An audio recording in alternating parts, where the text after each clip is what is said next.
Welcome to episode 282 of the Grip Strip Podcast, the talking split and spit edition of the Grip Strip Podcast. My name is Philip Matthew. I'm your host, celebrating 49ers win in week one and also going a clean 4-0, albeit not clean in terms of the injury report in fantasy. And of course, I'm with my co-host and good buddy, the iRacing Indy 500 champion, computer genius, a gentleman and a scholar, somebody who's racing to 6 hours at Indy last week. His name is Joshua Fine. What's going on, brother? I'm doing great, Phil. Of course, yeah, glad to be back on the show and glad to be on a winning team again, at least for now. And Jacksonville back on 1-0 there and in fantasy too, so in our league. So got that. And ran the 6 hours of Indianapolis on iRacing last weekend. We'll talk about that later on here, but let's get into it. Yeah, so Hours of Indy, LMP2. Yeah, so we'll talk about, what is it, Jalen Carter, and then one of your guys on your alma mater in the process of Billy Napier's eventual end, going and hawking loogies on people. Nothing on Jalen Carter as of yet for going and hawking on Dak Prescott, which, to be fair, he's not the first person that's wanted to spit in Dak Prescott's face. But if you're going to do that, at least hawk on Jerry Jones or somebody like that. Like, hawking on that cuckold really doesn't do anything for anybody. And then the Florida kid doing that against USF, that's a bad look in general. You got bigger problems than just the fact that USF went and got you there. I mean, full well, you probably knew that player, you probably knew him for a while, and that might have been part of it, but it's not. I mean, that's kind of like, it's like a societal degradation thing that people just think that that's okay. It's god awful, but well, that's that part. The split part we'll get to here with Gateway. Not with Denny Hamlin, since he went out and got his fifth win of 2025 in the Enjoy Illinois 300 Cup race to go and lock himself into round two of the playoffs. We'll get into everything that went on there, all the playoff drivers, Josh Berry being dead to rights unless he wins on Saturday night at Bristol. In the Xfinity series, I'm just going to do this. This guy, I'm holding my Connor Zilisch 164 diecast. No, I didn't rip my pants in the process of going and raising this, but he did, sliding down his car, because why wouldn't Connor Zilisch go and have some issue while celebrating a victory? Then his meme of going and effing himself up at Watkins Glen was used by NFL memes or somebody. So that's pretty god awful. Now that he's getting used as a meme, I mean, like, dude is one of the best things to come to motorsports, and now he's a meme. I'll tell you, he might win a championship, might win double digit amount of races. He has plenty of races to go. So, but he's a meme. So I don't know. We'll get into all the playoff drivers in the Xfinity series. Nothing of great significance changed there. Zilisch got the regular season title. So let us go. Yeah. So then Fish Lips wins pole, breaks the record for for the Italian Grand Prix, fastest lap in the history of qualifying in any race, and then goes out and runs the fastest race in Formula One history on Sunday. The greater intrigue was between the McLaren teammates who were battling for the World Drivers' Championship. Lando Norris had been able to be second for most of the day, then had a problem on the pit stop late. And then they had to swap cars, so that wasn't clean by any means. So we'll get into all that and the points. I don't know if there's a lot of IndyCar news.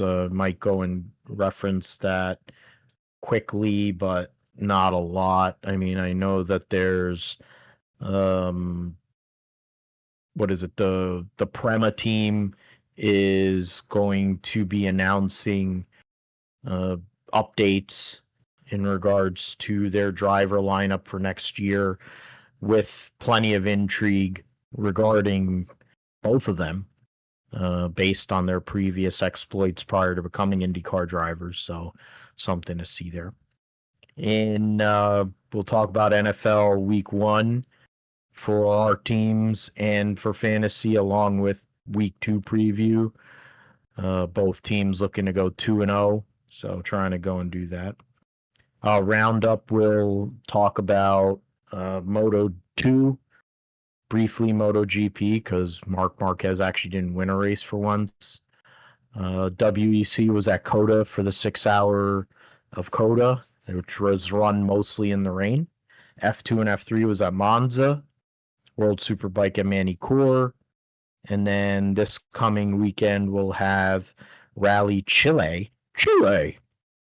Blueberries from Chile! And then the supercars at the Bend Enduro, first of the 2 endurance races. NHRA will be at Reading, Pennsylvania this weekend. For a long period of time this year, I thought I was going to go. The way things are going, probably not going to go, in large part due to all the health and other issues I've been having and timing and all that stuff, unfortunately. So my opportunity to meet Tony Stewart may never happen, but, we'll see. Triple header at Bristol. We'll preview that and make picks for all 3 races. I think Arca's there as well. Josh will talk about his exploits in the 6 hours of Indy in the LMP2 category, with Sim Party Racing and anything else going on in the world of iRacing and gaming, and then we'll call it a day. So let us start with the Enjoy Illinois 300 at Gateway. I'll always call it Gateway. I don't care that it's Worldwide Technology Raceway. It's like all these other stupid places that it's freaking Gateway. The race results: the 200th victory for Toyota in season 59. The 2 5th win, the year 59th.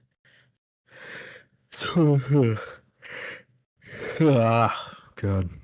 Now 204 you can feel good. So I think, that's 200th Cup victory. So, and then he just tied Kyle Busch for his, in terms of number of wins, I think, in a Toyota. So that's pretty sporty as well.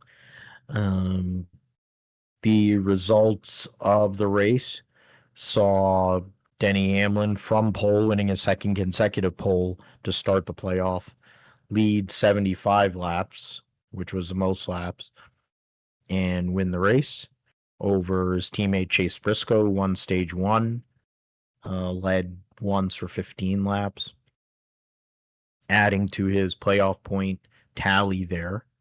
William Clyde Elliott the second from 19th to 3rd. Ryan Blaney 5th to 4th. Joey Logano 13th to 5th. All of those drivers led laps. John Hunter Nemechek, another great run for him, 6th place finish. Christopher Bell, Darrell Walsh Jr., Christopher Buescher, Keebler, Gibbs. So a lot of Toyotas in this top 10. You had 6 Toyotas in the top 10. Then just outside the top 10 were William Byron, and then Kyle Larson, the Hendrick drivers. Larson led the third most laps on the day. Darrell Walsh Jr. won stage 2 and led the second most laps. So great run for him. We'll go Reddick finished 16th. Austin Dillon wrecked his brother on his way to 18th. Gumby Cindric 19th, former winner at the track. Ross Chastain finished 24th. Shane Van Gisbergen 25th. Alex Bowman, another nightmare day, finishes 26th. And then, and then Josh Berry finishes dead last after hitting the fence 35 laps in the race. Daniel Suarez got into an incident that was assisted by Chase Briscoe, so hopefully that doesn't blow up in Chase's face later. Hopefully apologizes to old Nacho Libre. Custard, they ran like crap, but then they'll be just like what Haas was back in the day now that they're going back to Chevy. They'll just be running back there with the Spire cars. But Hamlin going out there, 59th win of his Cup career, one away from tying Kevin Harvick, 5th win of this year. I think it's been a consistent theme of our show all these years we've been doing it, talking about Denny Hamlin, Josh, and saying, is this the year or can he do it? He, of course, leaning into his Ric Flair heel vision and all that stuff, and that's all fine and well, but and the word, I think the drinking word is execution for NASCAR these days. So I guess the greater thing is they executed on Sunday, great pit stops and strategy and the like, and then going out there, getting the track position, able to maintain it late, using 4 tires versus the 2 for the 19 car.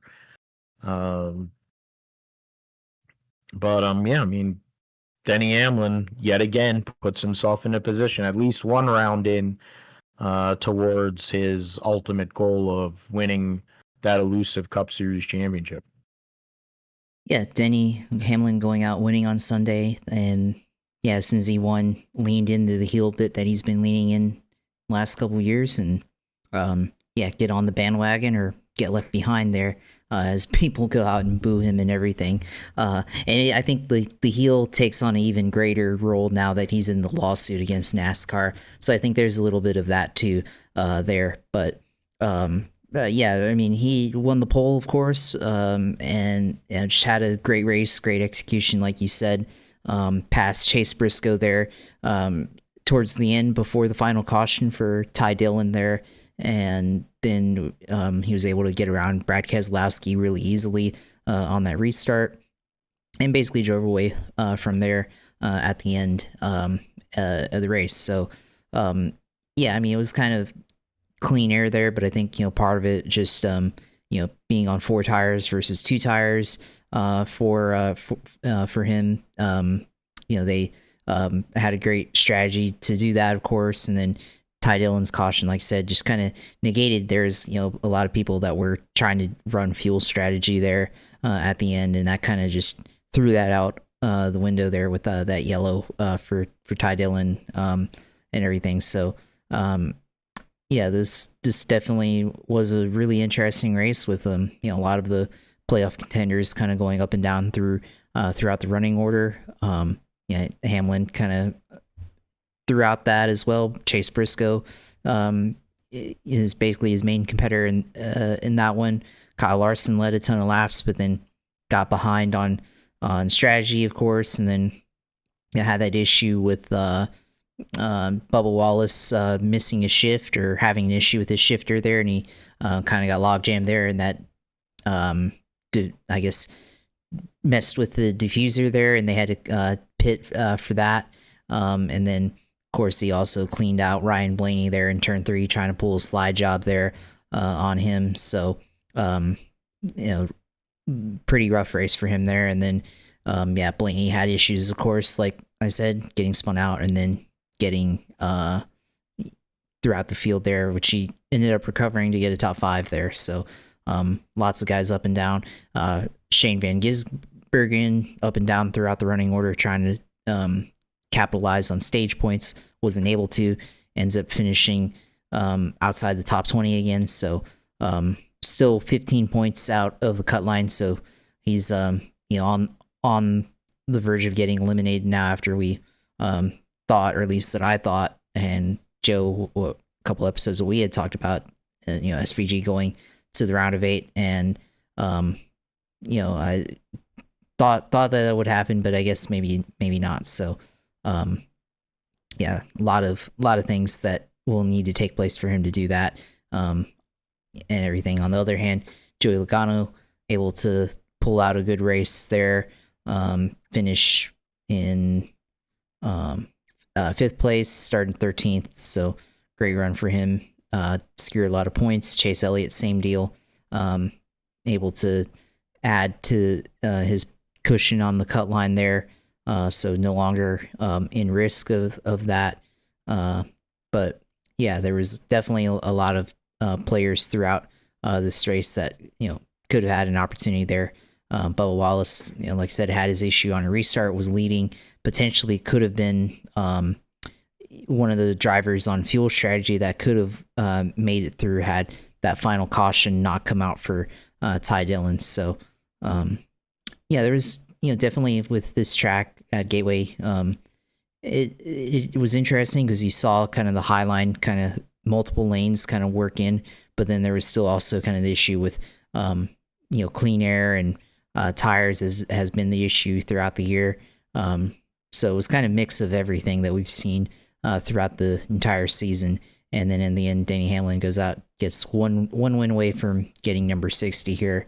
So we'll see how many more wins can he add here. And obviously now touting his significance as a playoff championship contender here. So I think we can probably begin to project him in the championship for, and then the title that's finally eluded him throughout the year, going to Phoenix. We'll see if he's able to finally pull it off there in a couple months. So we'll see how this goes the rest of the way. Now we have one race left in the round of 12. Lots of guys trying to get in.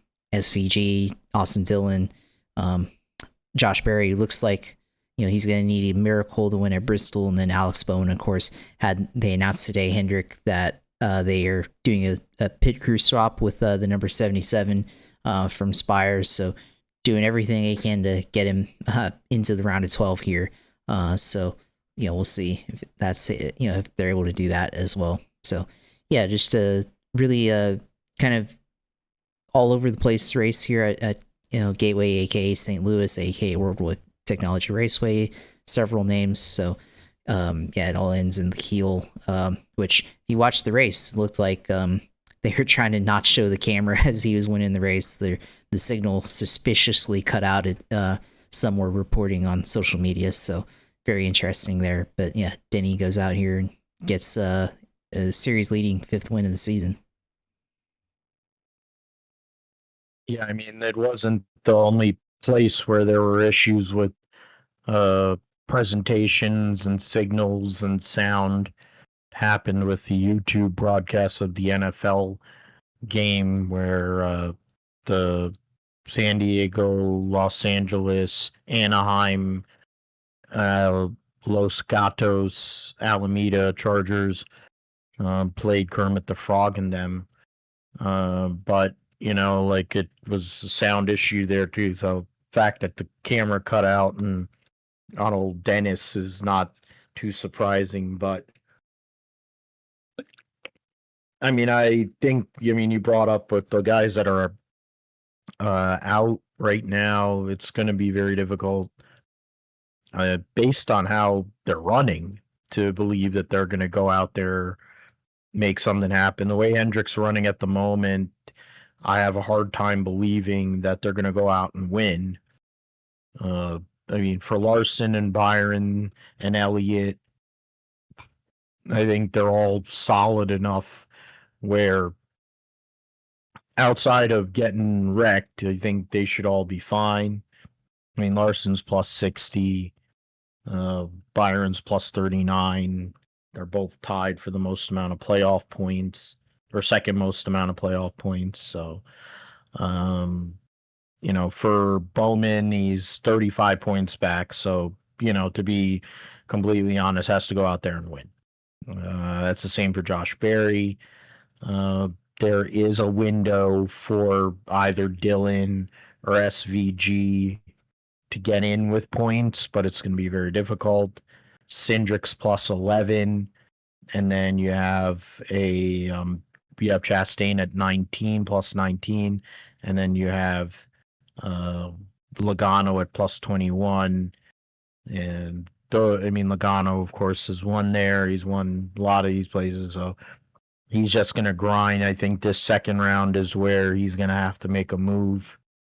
He likes winning at Las Vegas to start the third round, so the only way he's going to get there is if he gets out of that second round. But I think he's plenty capable at Bristol. Cindric is right on the borderline. But the reality of the world is, like, if the Penske's are fast, meaning Blaney and Logano, I would venture to say that Cindric and Berry will also be relatively competitive, you would think. So we'll see what happens with that. In the Xfinity series, there was, there you go. Fine for the 2 team there. Okay. New Way 200, sauced by Blues Hog. That's a nice tongue twister for you.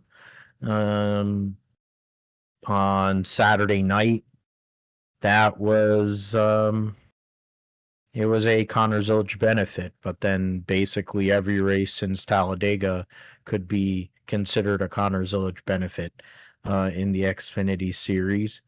His 9th win of 2025, 10th win of his career.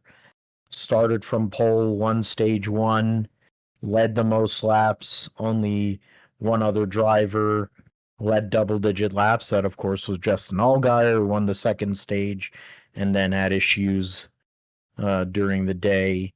During the race, they were getting involved in a massive multi-car incident. So that didn't help his cause on one of the restarts there. We'll go through the top 10, or at least whoever got stage points. Zilisch, your winner over William Sawalich, who led 7 laps, and Christian Eckes third, Buckshot Jones, Jesse Love, Eric Almirola in 6th, Hemrick driving for Colleague, finished 7th. Parker Retzloff, great job by him, finishing 8th. Corey Day 9th, Daniel Dye 10th. Hank Hill was 12th. Taylor Gray got a couple of stage points, finished 17th. And Nick Sanchez started second but didn't have a good car, ended up finishing 25th. Allgaier finished 28th. And then Sam Mayer got wrecked, finished 35th. In terms of drivers that will go to the playoffs, there were no changes in terms of who was going to make the playoffs. The lineup that was there prior to going to Gateway ends up being the 12 that will advance to go to start this playoff. Jeb Burton was the only one who had a chance on points. Cars not good, and then ended up getting wrecked after Jordan Anderson, his car owner, had a similar wreck before that. Eckes tried, along with William Sawalich, of course, trying to make it in with the win and mess with that cut line. So there's that. Um, so yeah, I mean, for Zilic, he rips his pants getting out of his car, sliding down the window, because I think we're just getting to the point to know that he's just a dork. But he's a dork that can drive a race car really well. So he's a Justin Marks dork, and he's probably going to win this championship, or he's going to Corey Heim it, one or the other, or Denny Hamlin. I mean, I'm making him into a yeah, I'm making him into a verb that either he's going to Denny Hamlin, Corey Heim, which is just a meme way of saying choke, or he's going to go out and like win every race to end the season. It's one of those two storylines with him doing various goofy things in victory lane. I think for Connor's sake, he should just climb out of the car and just step on the floor and then just go, yeah, like be like he needs to do like a Kurt Angle when Kurt and with like a mouthpiece, like because he had that mouthpiece to go and keep himself from exploding because of all the steroids and drugs he was on. Like that should be the next celebration for Connor Zilisch. So then at least he won't split his pants or whatever the hell he did. But Connor Zilisch has been ridiculous, and I don't think there's an end in sight. And for Justin Allgaier to defend this championship, the elusive championship for him, it's gonna be hard to fade the old '88 car. Yeah, absolutely. And yeah, I wonder if Connor Zilisch is just a fool who ripped his pants. Shout out to all the SpongeBob fans out there. But no, yeah, he dominated throughout that race. Really, yeah, the only competition he had was Justin Allgaier, who, I mean, he was basically ahead of him anyways in stage 3, and then Justin Allgaier just got taken out late in the going there.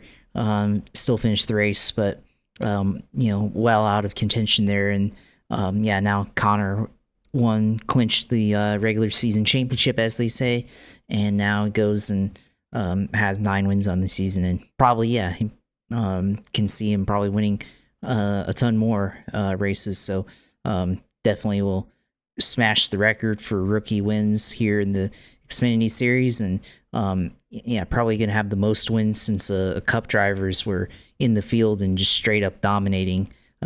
Like Kyle Busch, Carl Edwards, Kevin Harvick, those type of guys, which we don't normally expect from the Xfinity series in terms of the regulars getting a win. But yeah, I mean the 88's been super fast throughout throughout the entire year, especially since he got injured at Talladega, and they've obviously hit on something to be up there week to week. And the only race he hasn't really done well since that was the Iowa race, where they still finished top 5, but they weren't as good as what they had been at all the other racetracks. So that just tells you how good they've been since Talladega back in the spring. So yeah, now we're in the fall and only got a handful of races left, and I mean, yeah, absolutely should be the doggone favorite to win the championship here in the Xfinity series. And so I expect him to go out there and win it, but the way the system is, can't completely guarantee all of that and all that. But otherwise, I mean, yeah, he was able to just drive away anytime they had a restart. I mean, yeah, other than Allgaier and Eric Almirola was really the only one that was able to try to mount a charge, but just was always in the wrong restart lane, or ran out of momentum down the backstretch, on restarts, and wasn't able to really take it to Connor Zilisch there in turn 3 and 4 to have something on him. But all the other drivers fighting for second behind him, Swalich, of course, had a really, really good run, ends up getting second. So yeah, a lot of these guys just tried to mount a charge, but couldn't get to him. So yeah, it's going to be interesting going here throughout. So honestly, we could got to see if he's going to win the next race here at Bristol, even though he's already clinched. So, go for that 10th win on the season, and then back to Kansas where he had his first oval debut, and then Charlotte Road Course, which probably, as long as, I assume SVG won't be in that one, so should be the favorite there and everything. And then, basically, he's got to, last that final round before Phoenix. Vegas, Talladega, and Martinsville. So, as long as he's good at one of those tracks and is able to pick up a win, be there at the championship in Phoenix, and then it'll just be a matter of execution for him there. So, we'll see how Connor's able to do. And I think there'll be quite a few more times from here on out until the beginning of November where you'll be displaying that 164 diecast. And then I guess I'm gonna have to get that Connor Zilisch. I meant to do that, but I forgot, I guess. So I guess next time if he wins, I'll break out the Connor Zilisch shirt on the show here. Great design there by Ryan Williams from Junior Motorsports there. But it's certainly it's going to be a short-lived era, by the way, because he's going up to the Cup Series, and then he'll have to relearn everything there. So this is certainly quite a run, one for the ages here for Connor Zilisch. You look at this day and age of the Xfinity series and how close the cars theoretically are, and for Junior Motorsports and especially that team, and you add Justin Allgaier to be so far out in front that literally only Sam Mayer has been able to keep up with them points-wise this year,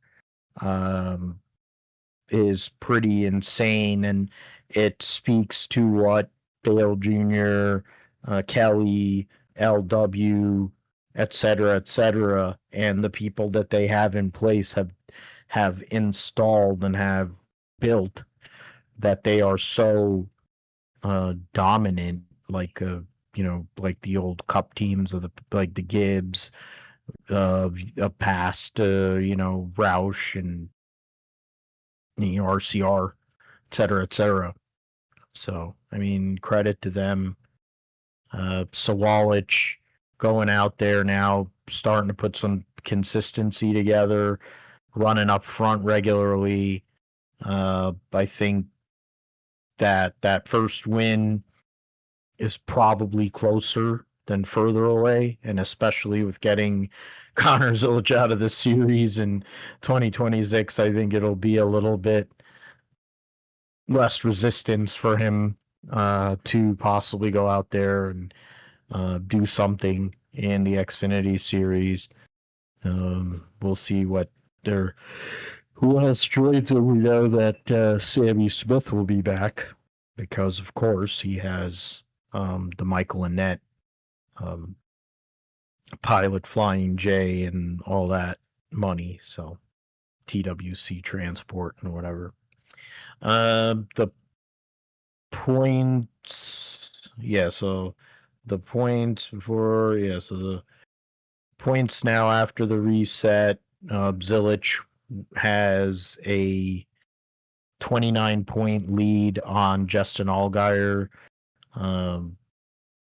on just based on the stage points. He has one less stage win at the moment. Sam Mayer is minus 48 off the lead. The battle from third all the way through 12th, which is actually Hank Hill, because he lost all of his playoff points, is only 16 points. So there is volatility there between third and through 12th. So one incident could really affect someone, especially like Sam Mayer, who's one of the only ones. He's one of 7 guys that's won a race this year, or 8 guys that's won a race this year. But, for all of them, they have to keep their nose clean at a track where it's very difficult to do so. Every point matters, and of course, I think stage points are going to be a huge premium for those guys, and even more for the guys that didn't win a race. Quapple having a rough end to the regular season. Gray not having much of a run, and Creed um, relatively quiet, and then Burton had one of his not a, one of his worst runs of the year. So not a lot of momentum on that end of the cutoff there. So we'll see what happens with that. Okay, so let's move through. I'll chain that up, and then we'll go to the Italian Grand Prix at Monza, the Palace of Speed, and was Fish Lips. Went out there and won, and that race there really wasn't any drama in that deal. Uh, so, God, yeah. That's what the race was. Was a yawner. He won by 19.2 seconds over Lando Norris. Piastri was third, 21.35 seconds back. Eclairs was 25.62 seconds back in fourth after winning the pole in the race last year. George Russell fifth, Lewis Hamilton sixth, Alex Albon, Gabriel Bortoleto, Andrea Kimi Antonelli, and Isaac Hadjar, after starting from pit lane, rounded out your point scorers. Carlos Sainz, unfortunately, wasn't able to get a point. His team principal saying that a ninth was in the cards if they had run everything properly, and of course there are issues with qualifying James Vowles. So yeah, I mean, the greater story, Fish Lips going out there and being dominant is not surprising. He does that pretty frequently. It hasn't been as frequent as it has been since 2021 through 24 or through 23, into early 2024. But dude is, that was his 66th win. So yeah. So right now, his chase, I mean, he won 19 out of 22 in 2023. He won 9 last year. Yeah, he's had double digit. This will be his first year since 2020 that he doesn't win double digit races. So that'll be nice. Only 5 poles, 7 podiums, lowest amount of podiums he's had. Right now, it'll probably looks more like 2019 or 20. His stats are going to be more like 2019 or 2020 at this moment, but Bastard still has 66 wins. So he went out there and dominated. And the McLarens, though, that's the bigger story going to Baku after they had to swap positions because they had issues on pit road. They had pitted Piastri first to cover off Leclerc. Then they bring in Lando, who then has issues on pit road. They had issues with the left rear.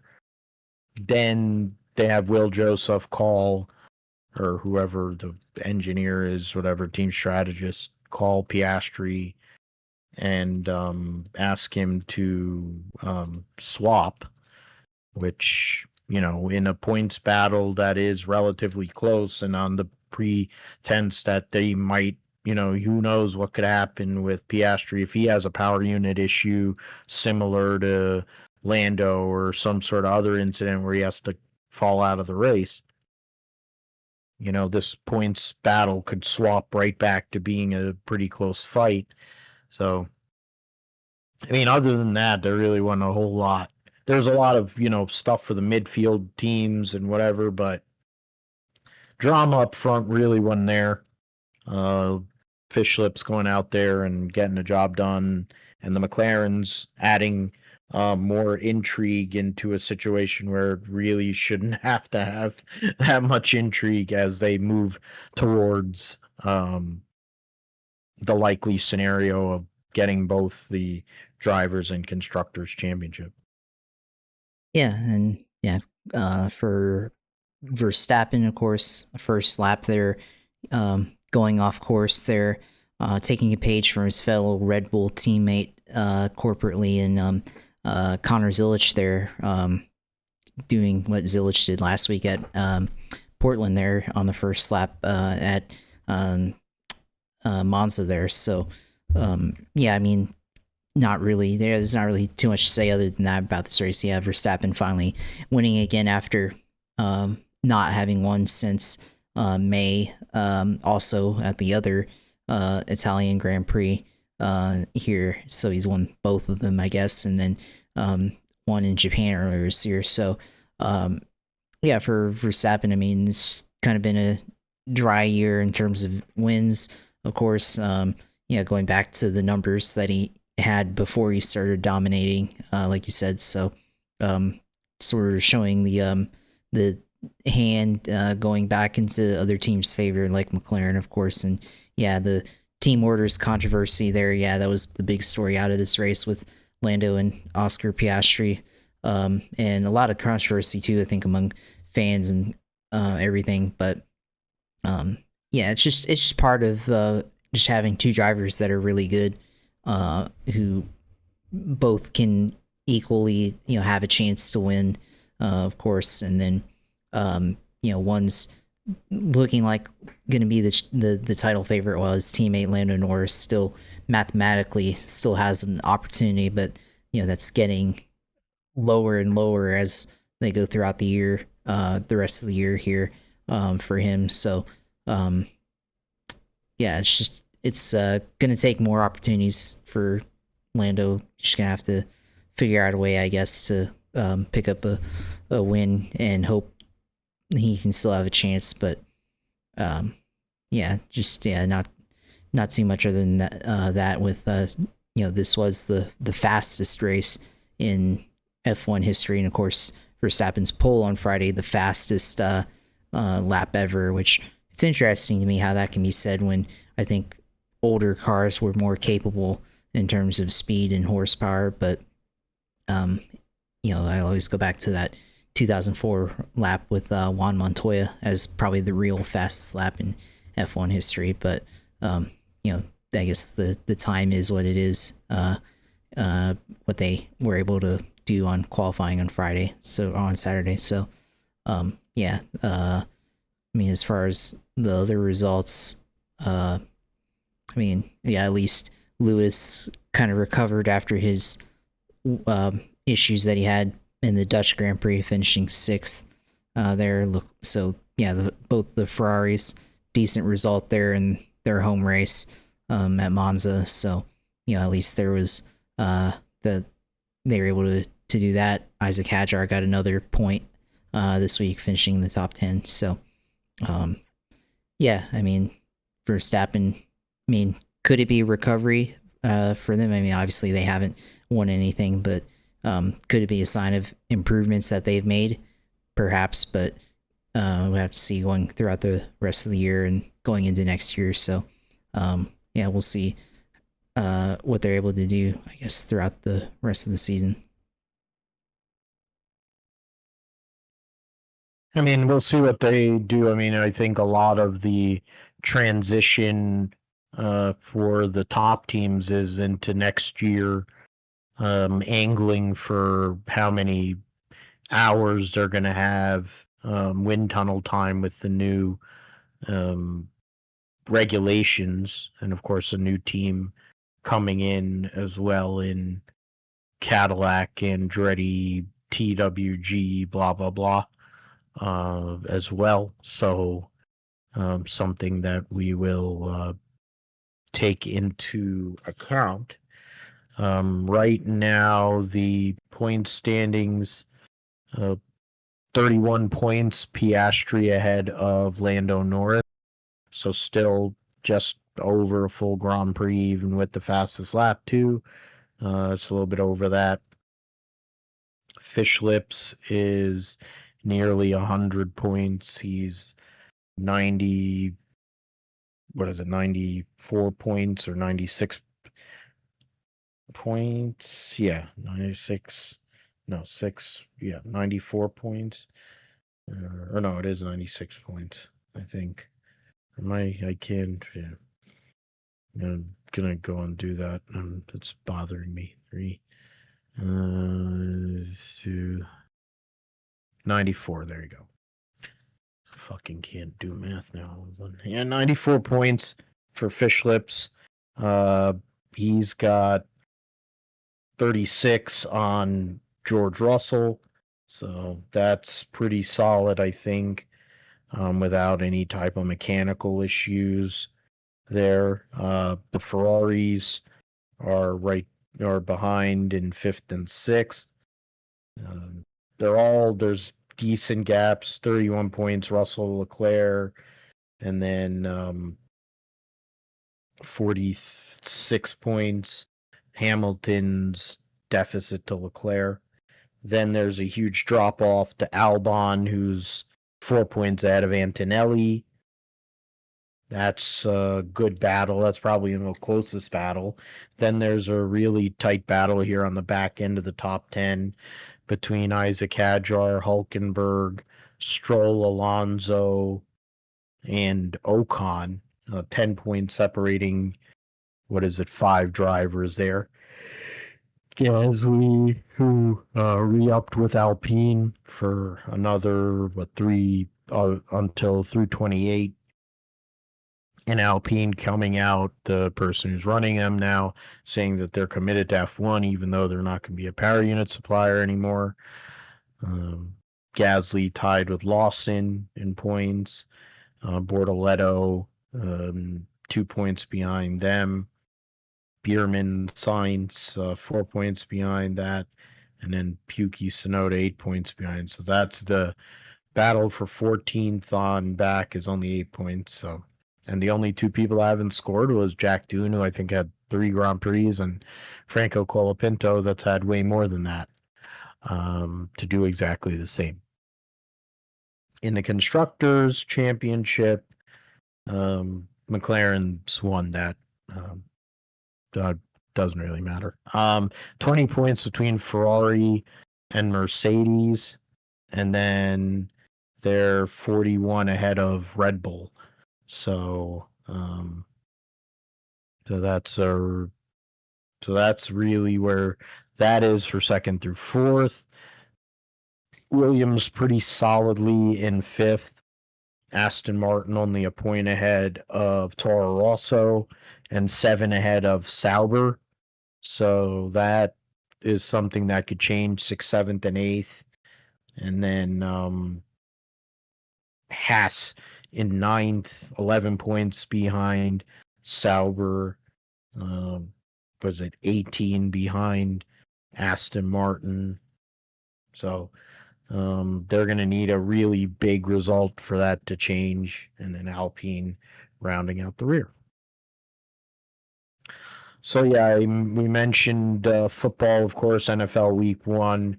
2 words: phenomenal. They had from Thursday all the way through to Monday night. Chat was live for our group chat for the league, and it went from looking pretty grim for me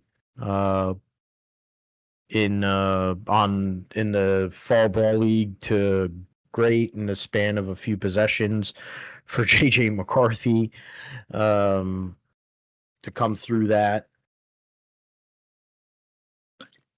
because Justin Fields had actually had a good game the day before. So it's going to be a hard choice from week to week, I think, for those 2 guys.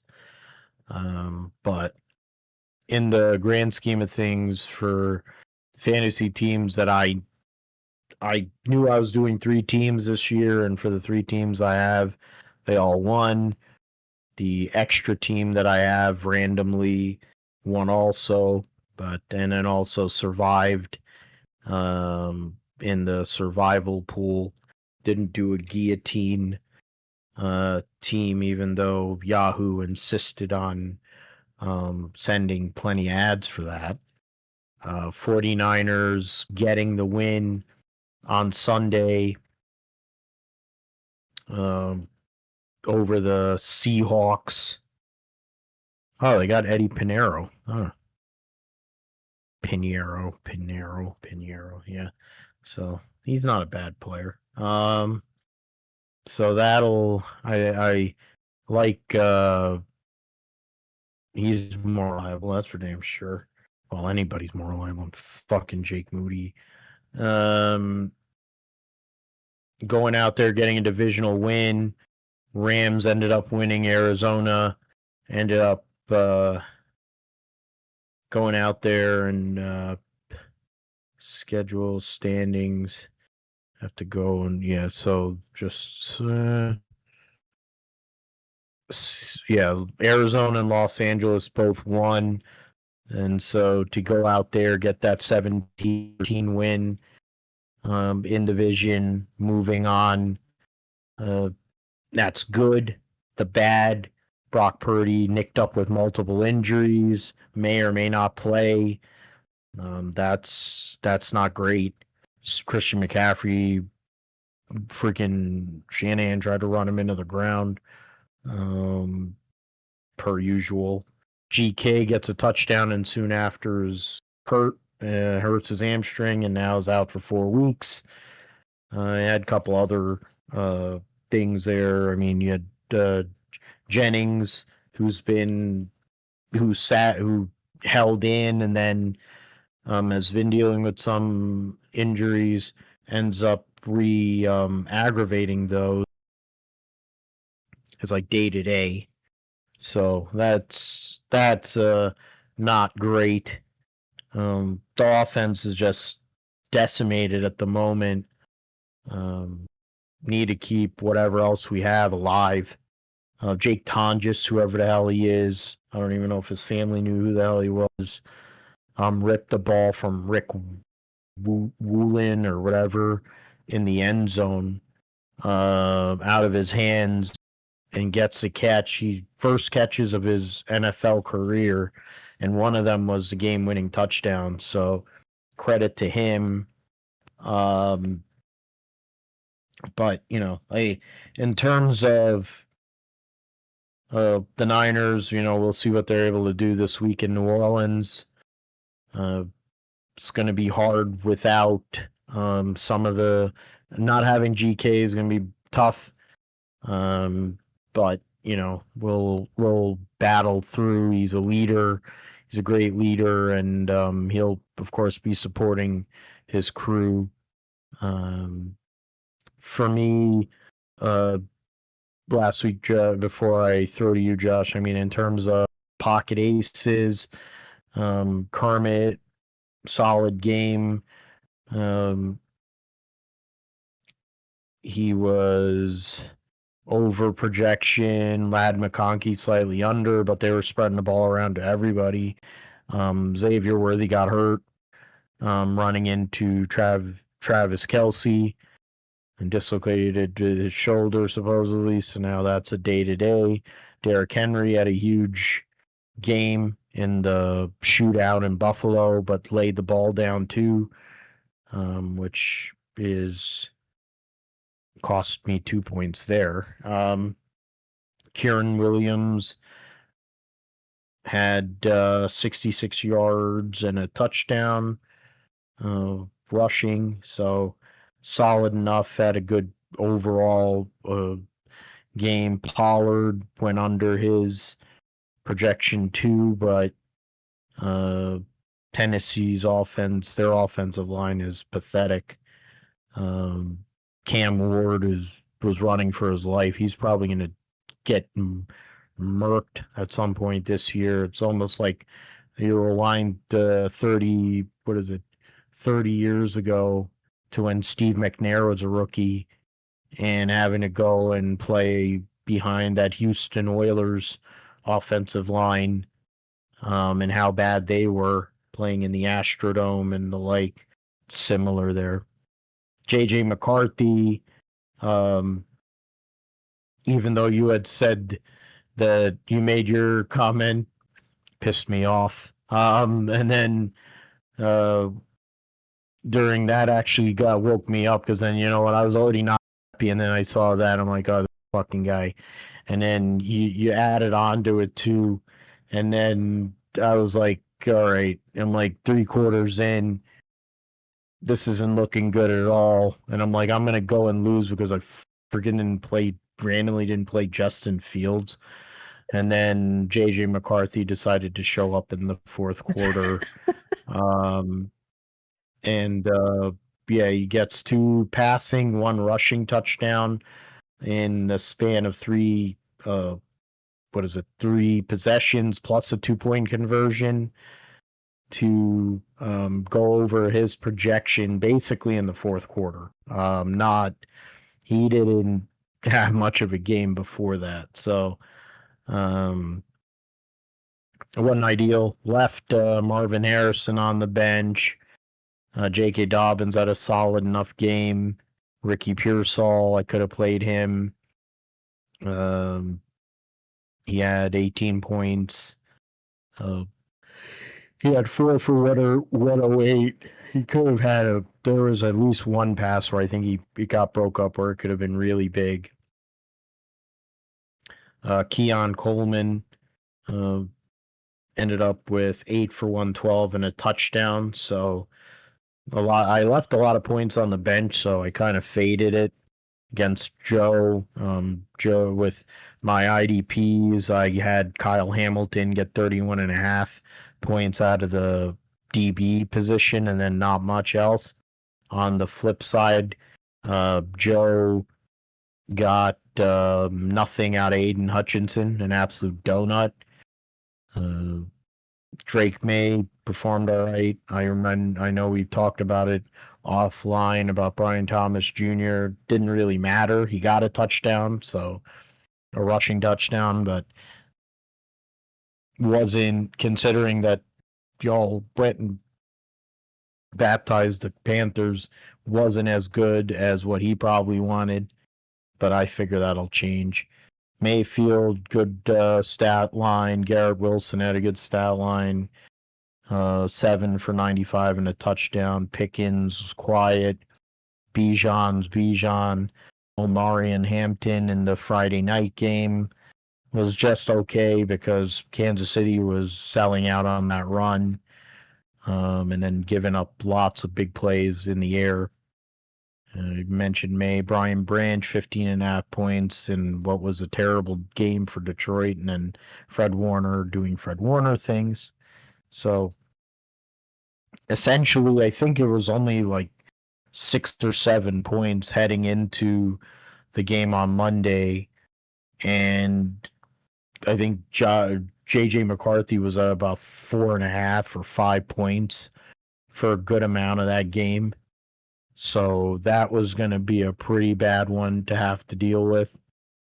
But at least he saved it. So, all right, there's that. My pocket, that's the pocket aces. Faithful to the Bay, the other league I won. One of the, 3 that I won last year out of 4 that I played in. Last week I have Baker as my quarterback there. AJ Brown needed 1 reception late to not put up a donut. Marvin Harrison, Derrick Henry, Omari and Harris, and then Tyler Warren, who part of the reason why I got such a bad grade in this league for my draft, I think, was because I took a risk on him. Probably took the quarterbacks a little earlier than you should, and generally a standard, but Warren ended up being the number 5 tight end in what was a blowout win for the Colts. Tetaroa McMillan was okay, 5 for 68. on 9 targets. Dobbins, Justin Herbert, I had on the bench actually, so that's interesting. And I didn't really get anything else out of anybody else. So, won by 2.3 points there, so it was very close battle there. And then in our sleeper league, we ended up with high points. We have that's the Dynasty League. We won last year. First time we made the playoffs, we won it with Vic and I, and we have Josh Allen in that. We also have Saquon. We made a trade to get Saquon. Let me see here.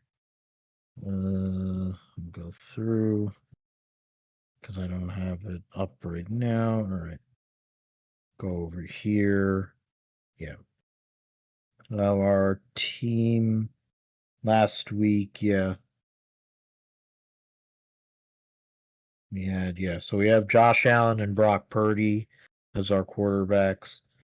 Barkley, Chuba Hubbard for running backs. Then we had Lade McConkey, Michael Pittman, Rashid Shaheed, Travis Etienne, which Josh will mention here shortly.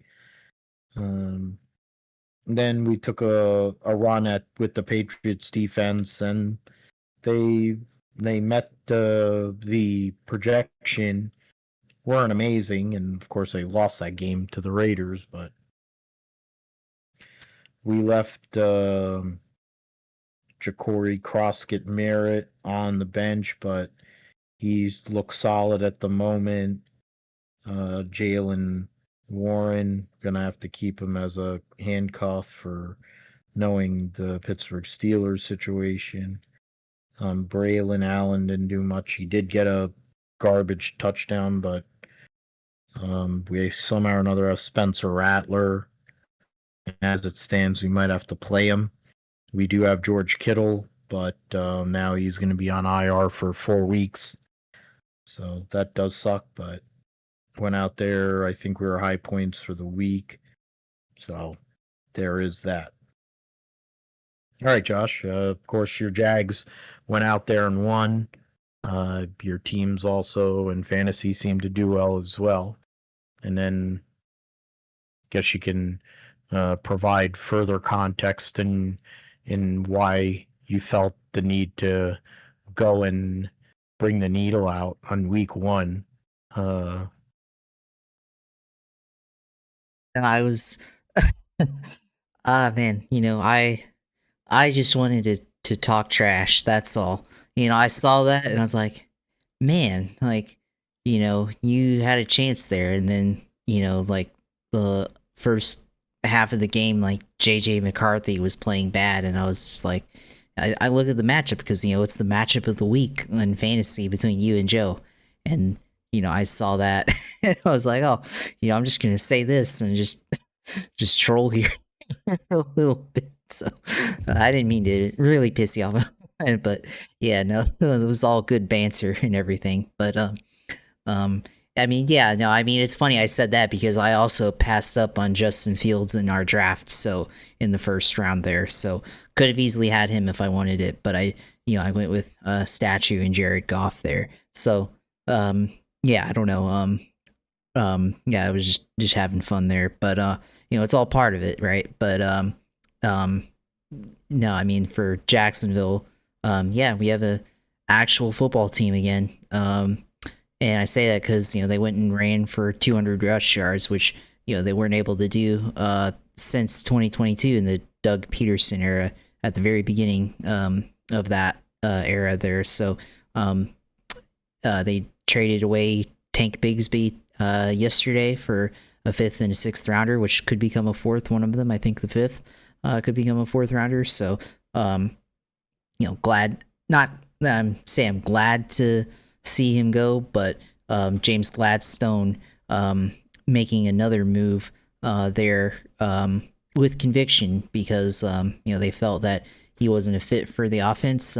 I do think I like his running style better than ETN as a kind of a bruising physical running back, but with the way that they want to run the offense with someone who can be both a pass catcher and a running back. That's Etienne has been able to do when he was healthy in 22 and 23 before the season started to fall apart for Jacksonville in 23. So for Etienne, of course, 16 carries for 143 yards, monster 71-yard run that I honestly thought he was going to take to the house there, which would have been the longest run in Jags Stadium history there finally. But was hoping to see rushing like this again, and hopefully we have more games like this where they can just be physical and manhandle the other team. And yeah, it was the Panthers, and the Panthers have been bad,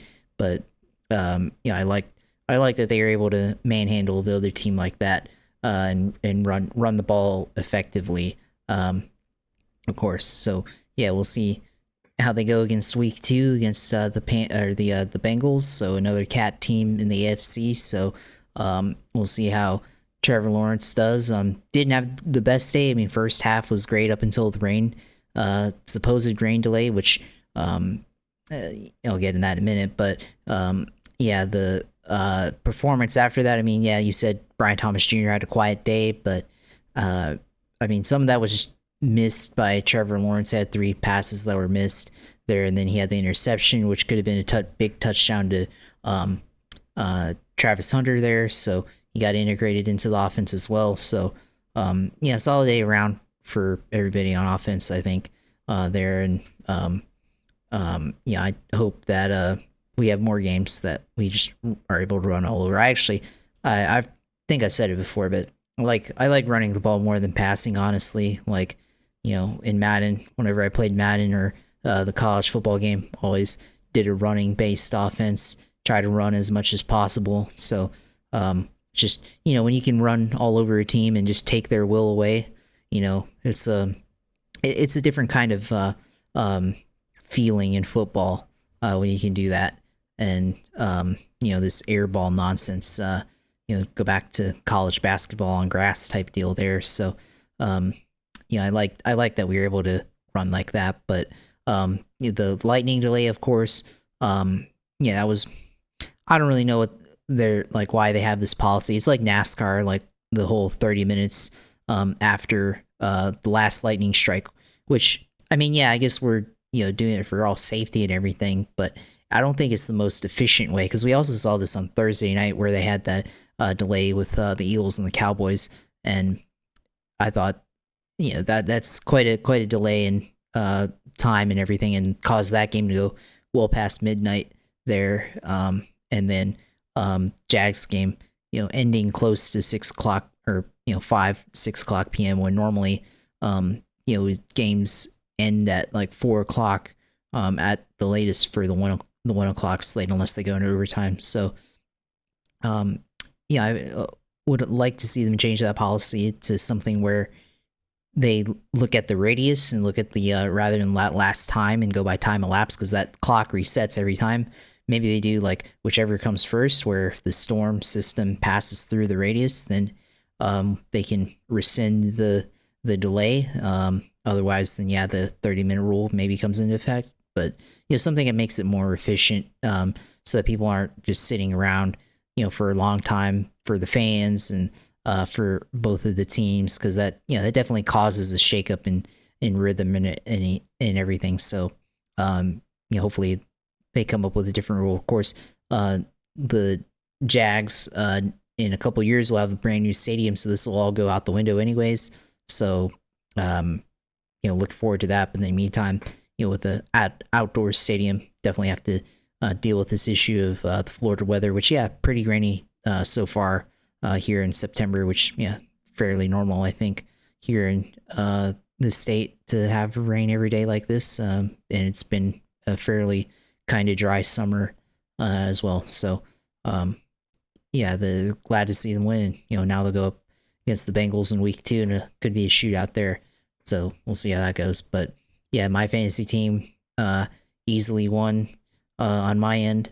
So we talked about the war games thing, which I guess Phil, you won your war game matchup. I won mine, so I think it's 2-1 in favor of your team there. And then I forgot what my team's called, but we're on the other side. So that was good there with a lot of points on defense.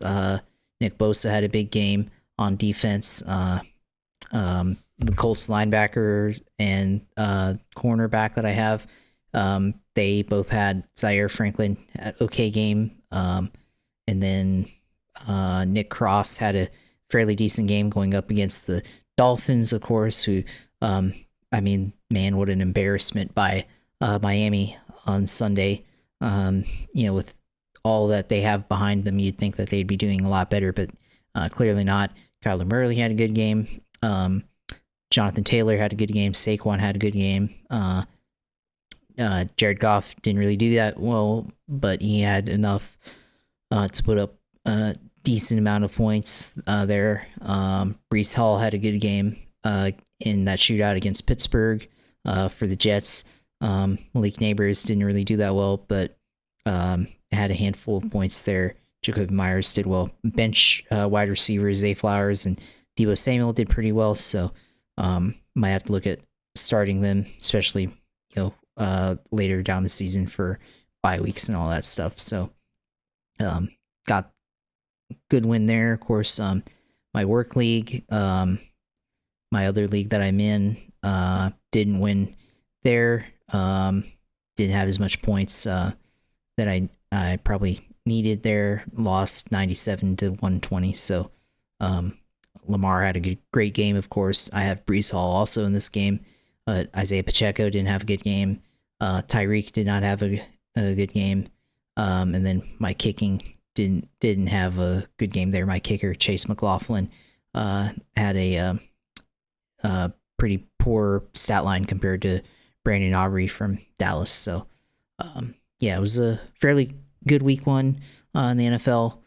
Briefly mentioned college football with the Gators, which they won their first week 55-0 against some school named Long Island University. Then week 2 playing against USF, who beat Boise State week 1. Thought they were gonna do well. I mean, they were like 18-point favorites or something, and they go out first half, it's like 3-0. I'm like, what the heck? And then the second half of the game, just a lot of ineptitude. Actually, in the first half, they had a touchdown called back twice on offense, and they had to settle for a field goal because of offensive pass interference and holding. So lots of penalties, lots of bad play calling, bad clock management there at the end. 2 pass plays and burned a grand total of 13 seconds at the end of the game, and then allowed the USF Bulls to go down the field and kick a field goal at the very end of the game. Billy Napier did not throw the timeout until there were he had 2 timeouts left and did not use them until they were inside of 30 seconds there with 20 seconds left, so 27 seconds left. So I don't really know what they're doing. I mean, maybe that 4-game streak that they were going on last year, maybe that was all a mirage and everything, because Napier, it's like looks like the same team from last year and the same team from before in 2022. So like, what are we doing here and everything? And they should get a new coach in UF. So thought it would be looking good, but now they have a tough schedule again, so it's literally going to be like the same excuse as last year's. Got off to a slow start and had a tough schedule against better schools, and then maybe they'll rally at the end of the year and make it look good. But gotta have a coach that's willing to give up play calling to somebody else, so he can. I mean, he's recruiting good, I guess, but play calling and offensive design leave a lot to desired, and they urged him to get an offensive coordinator, and he refused. So that should tell you enough. So when's basketball season start again for UF? That's what I'll go with. Baseball at least too. Not for a little bit, so we'll see. But yeah, NFL wise, that's why I got the Jags hat on. Another hat in the Josh's snapback collection here. But yeah, glad to see the Jags are back at least for now, and looking forward to seeing these upcoming slate of games here in the NFL. Yeah, and at least you know that you have a chance in division this year. Your team is competitive on both sides of the ball in the NFL, so there is that. Um, Beating LIU, that's where my dad went. God bless his soul. For his master's, I got a couple of master's degrees there. They're coming from India, so I think my aunt also went there. At Long Island University is a good school. So, uh, but definitely not for football. But they were there to go and take the check. But hey, is what it is. That's what you have to do early in the season. Louisiana Lafayette of Tech or whatever, as um, Edelman said, doing his Belichick impression. Uh, Let us move over to Moto GP Moto 2. So let us move back to the uh, Barcelona race this past weekend, waiting for um, results category. Oh, so it's crapping out. That's awesome. Grand Prix of Catalunya. The website's not even working, so that's a good sign. I have internet. So, all right, let's move over to motorsport.com and go to the race results there. Alex Marquez gets the victory by 1.74 seconds over his brother. Then Enea Bastianini and finishes third on the same weekend. The Tech 3 KTM gets bought by a consortium that includes Gunther Steiner. So he'll be running that organization starting next year. Pedro Costa, Fabio Quartararo, your top five. Then Ayagura for Trackhouse, Pecco Bagnaia, Luca Marini, Miguel Oliveira, who's not going to have a ride, at least in MotoGP for next year, and Jorge Martin, defending world champion, in 10th. Mir Vignal or Fernandez, Mir Vignales, Miller, Aldeguer, your point scorers. There were then two other riders, Affinit Chantra and Alice Espargaro. Both VR46 Ducatis fell out. Alex Rins crashed again. Brad Binder, another brutal weekend. Johan Zarco mistake. Marco Bezzecchi out there. So, I don't, I'm not even going to bother with the points there. In Moto 2, the race, Holgado gets the victory in Moto 2 over Jake Dixon and Munoz. Scroll through. Joe Roberts and Ramirez finished together 12th and 13th here, just in the bottom end of the points. Uh, let's see standings for that's Moto 3. That's not what I wanted. Moto 2. Uh,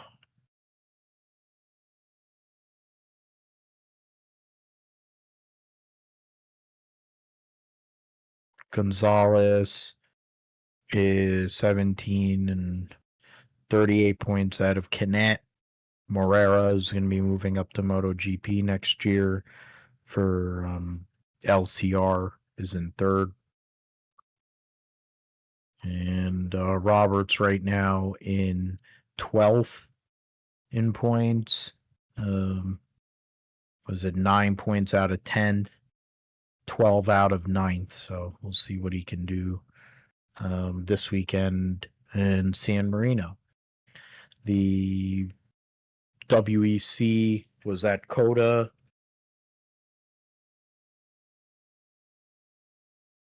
Type. I have an issue with that.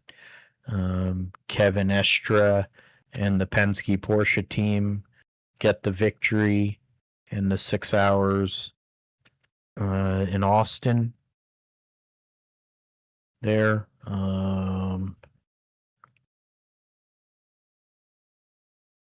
Top three different teams. Porsche Penske, number 6-year winners by 8.62 seconds over the Ferrari, number 50. And then the Peugeot, number 94, finished third. The Peugeots were third and fourth, actually. The Ferraris, second and fifth. The Cadillac, number 38, with Sebastian Bourdais and Jenson Button was sixth. The Ferrari 83 with Kubica, Yaffe, and Hansen finished seventh. The second Cadillac, the number 12 Cadillac, was eighth. Toyota's first Toyota was ninth. And then the second Porsche was 10th.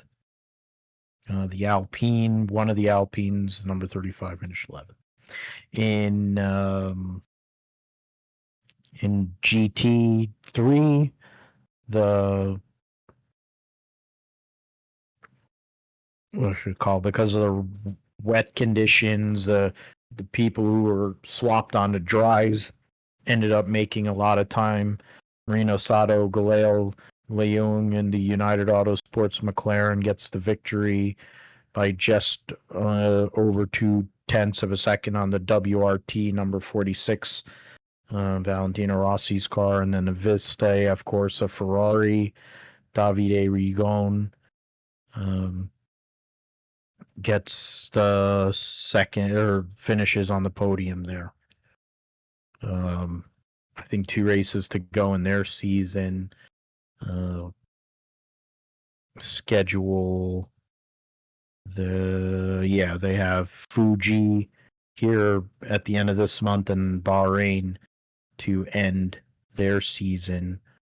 The Ferrari, I think that's the 51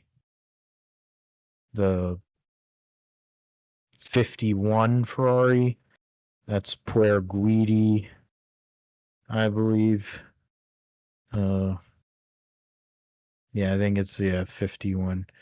And Giovinazzi, they lead the points by 15 points over the AF Corsa Ferrari. Then the Astra Vantor Porsche, there's a good battle there after that for third. So that's really the drivers, LMGT3 drivers. Ryan Harvick and his teammates are up by 19 over the Vista AF Corsa Ferrari team. The second team, Man, Rivera, Hirio, TF Sport, Corvette is going to need help. Ben Keating, 29 points back with 2 rounds to go. Hypercar manufacturers, Ferrari leads pretty solid. Porsche and Cadillac battling close in second. Hypercar teams, that's AF Corsa versus Proton, and AF Corsa is going to get that. Go into F2 and F3 at Monza. We'll start with F3. MP Motorsport retains Alessandro Giusti.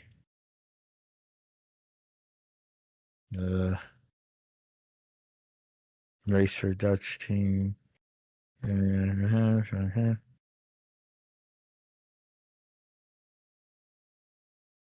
Announcement of Matteo. Okay.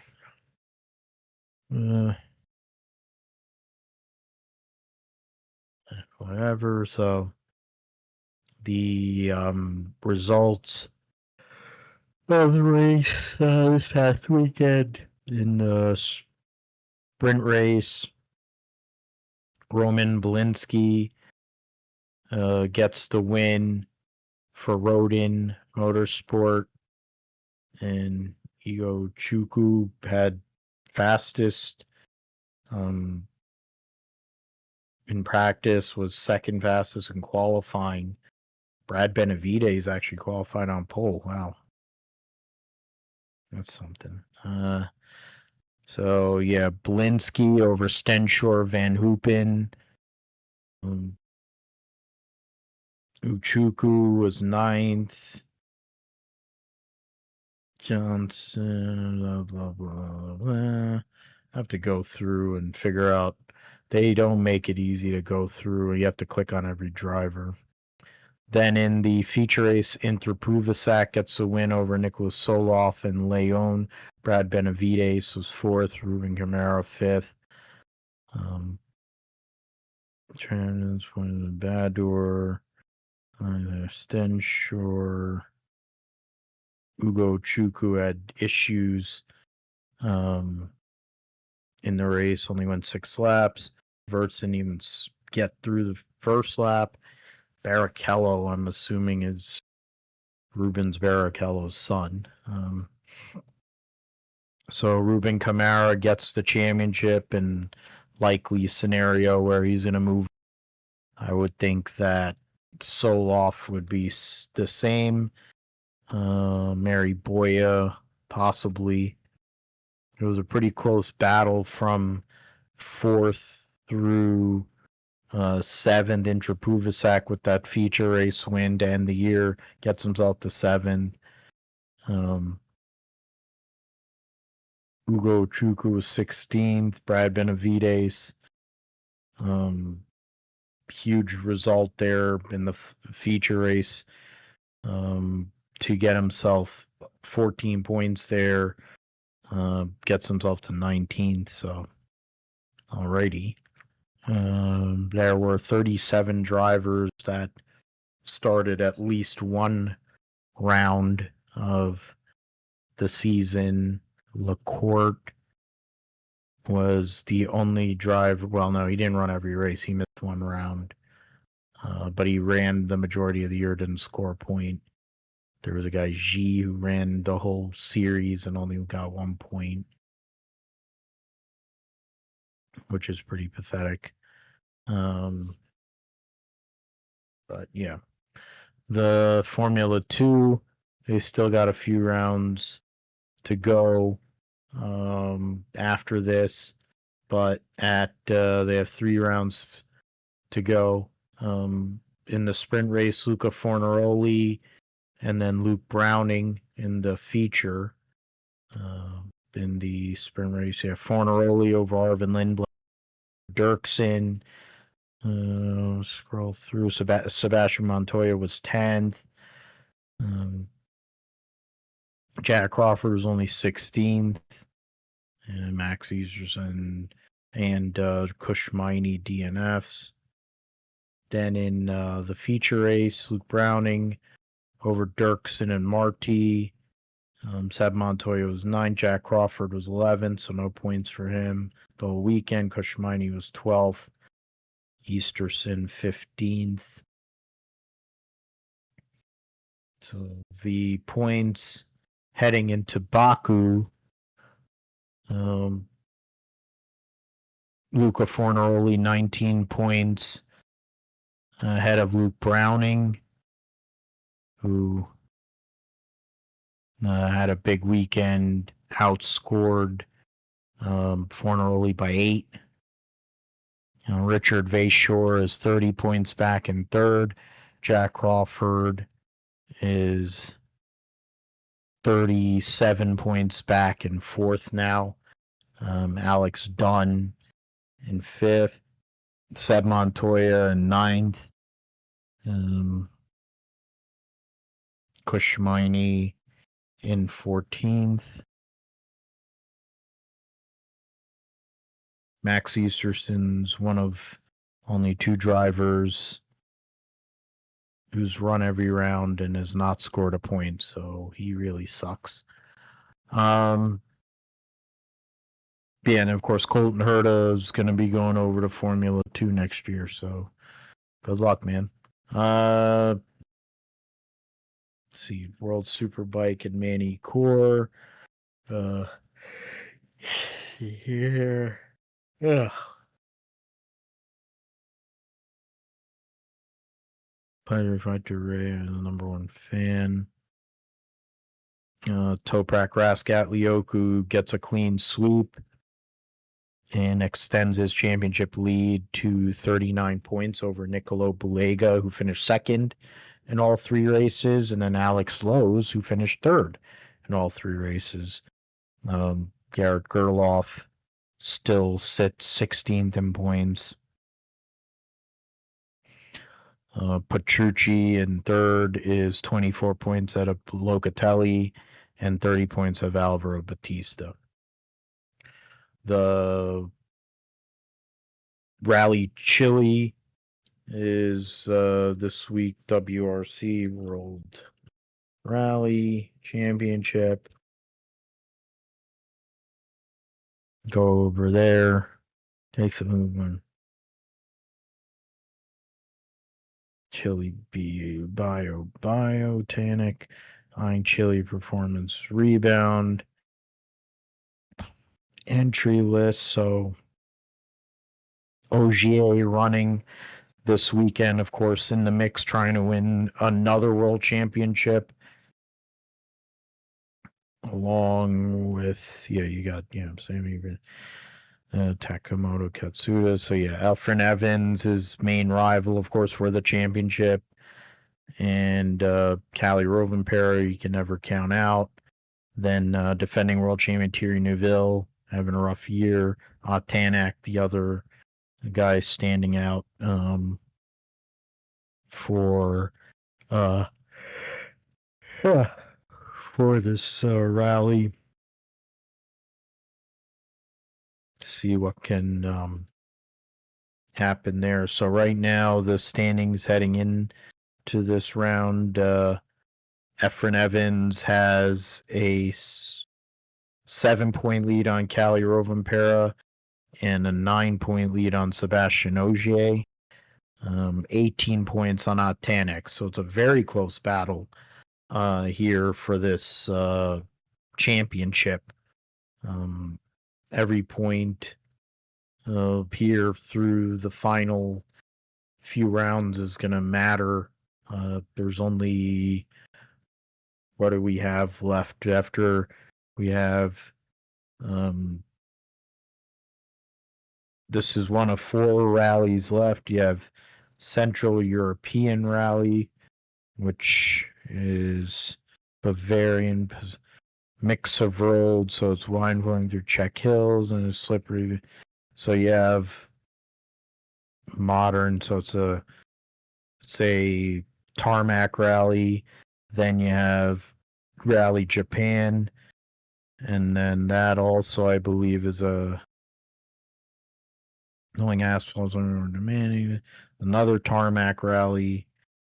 So 2 tarmac rallies and 2, I think, 2 dirt. Drivers on cameras bike. Yeah, so 2 dirt rallies and then 2 tarmac rallies. So that'll be interesting to see as the season ends up there. Supercars at the Bend, which is a new super circuit over in Australia. Bend Motorsports Park extends Supercars Enduro deal, the Air Touch 500. So what does that say? Bend until at least 2028. will host Supercars. Was on a 3-year extension. The first Ryco Enduro Cup in history are announced, and will host a traditional pre-Bathurst Enduro for the next 3 years. We're going to do a bunch of upgrades on top of that, so there is that. And then, so the Enduro Cup line, and then the latest news. Go over there, so I was scrolling through that. Driver fuel changes set to spice up band 500. That I don't know. Track 6,000 training. Premier Racing HRT insert. Oh, that's nice. It's cool. Super Quiz down and so want to go get the entry list here. Ben return the Supercars calendar. Taking packages. Your race schedule.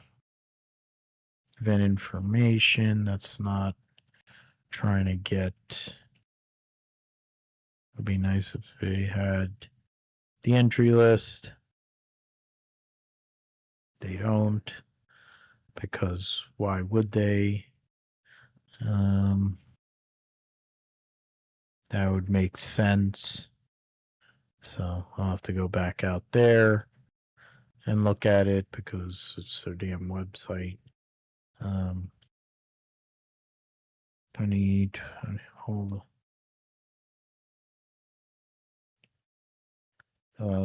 Here's a field.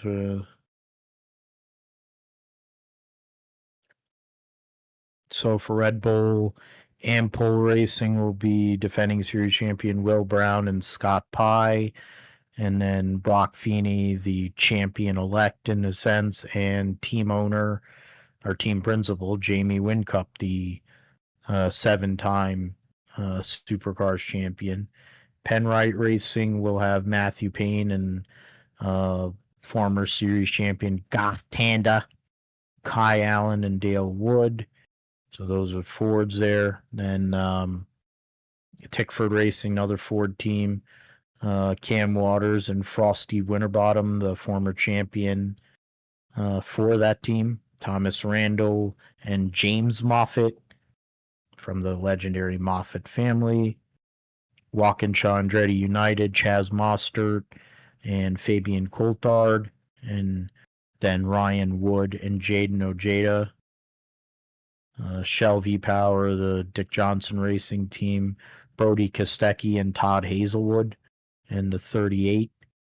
Then Will Davison and Tony D'Alberto. Brad Jones Racing.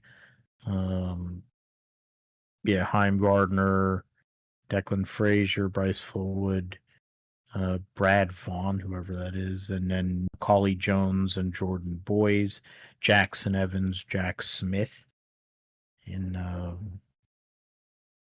then the Team 18, Anton Di Pasquale, Harry Jones, and then the veteran combination of David Reynolds and Lee Holdsworth, Nick Percat and Tim Slade for Matt Stone Racing, Cam Hill and Cameron McLeod. Then Premier Racing, James Golding and David Russell, and then Richie Stanaway and Nash Morris, the son of Paul Morris. Erebus Motorsports, Jack LeBrock and Jared Hughes, and then Cooper Murray and Job Stewart. James Courtney and Jack Perkins, the Blanchard Racing team. Perkins, of course, another son of a legend. Aaron Cameron and Zach Best. The Enduro only cars here of Super Cheap Auto Racing, which is Craig Lowndes, the legend, and Zach Bates. 888 car. Then Rylan Gray and Lockie Dalton for Tickford Racing, and then Matt Stone Racing, third car. Aaron Seaton, so of course Glenn Seaton, his dad, the co-driver for Cameron Crick. So be interesting to see what ends up happening here at the Bend, and then a few weeks from now at the Bathurst 1000. The Where are we at? Yeah, so NHRA, I mentioned earlier that Leah Pruitt will be back driving the Top Fuel car, the Dodge Direct Connection Top Fuel car in 2026, and that's the announcement as a lead into the countdown. So interesting how that'll affect Tony and that whole team, coming off of a runner-up finish at Indianapolis in the 40th annual Reading NHRA Nationals presented by Nitro Fish. So that'll be a weather permit, or weather is able to cooperate. They could have some really fast times. Qualifying points will be at a premium, and then race day, I'm trying to maintain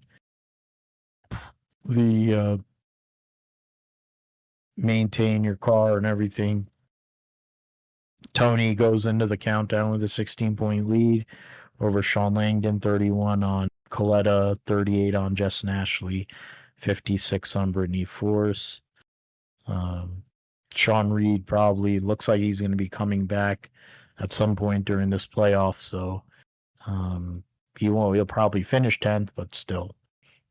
You mentioned Austin Prock and Funny Car leads by 20 points over Jack Beckman, 27 over Matt Hagan.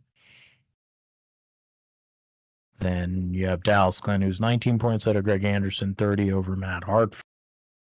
And then Gage Herrera in Pro Stock Motorcycle, 23 out of his teammate Richard Gadsden, and then 32 ahead of Matt Smith.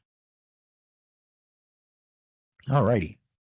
So we will now preview the races at Bristol this coming weekend. And to go and bring up J-Ski here. Yeah, so first off will be the Truck Series on Thursday night. Of course, the September 11th, so I'm sure there'll be different tributes and things for on the anniversary of one of the worst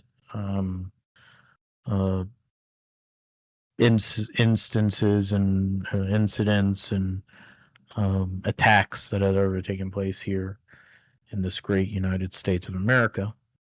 But there will be truck racing this weekend, or at least this Thursday, to mind off of that, at least briefly. Bring up the entry list. UNOH 200. Brad Cruz will be driving for Tricon Garage. Trayton Lapsevich, the late model driver, Canadian, will be making his truck debut in the 02 for Youngs.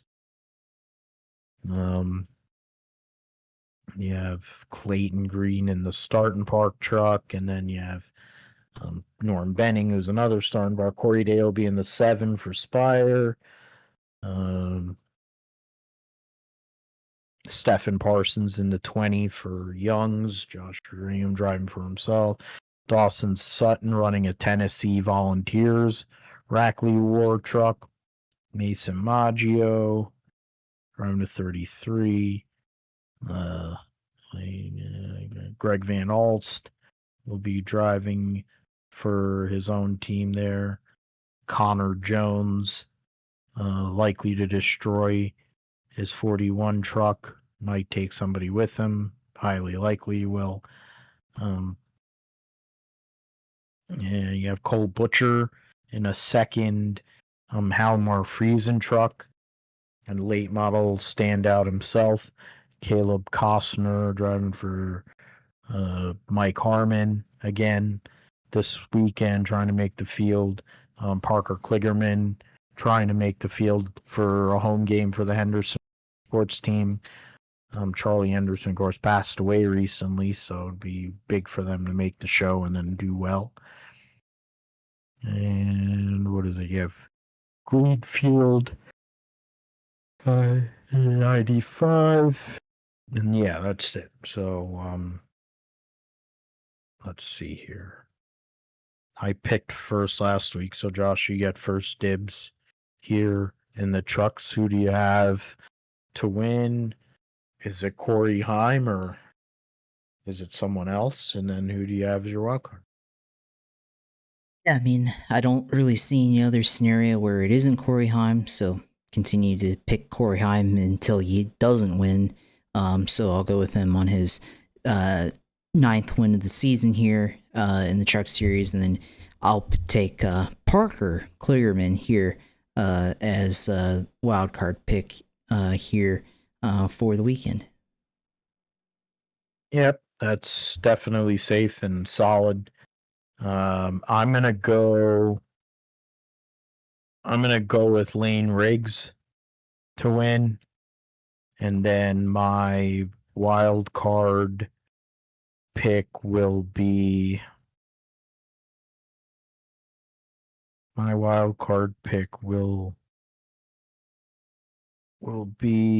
they don't. I'm surprised they didn't. The 56s, they're only running a limited schedule. I wanted to pick Timmy Hill, but I will go and choose as a wild card. Why not? I'll go with Corey Day. So, Lane Riggs to win and Corey Day wild card. Xfinity series, it's the Food City 300 at Bristol this coming Friday. Don't, what is it, 39? So 39 for 38. We have Carson Ware driving the 07 for SS Greenlight.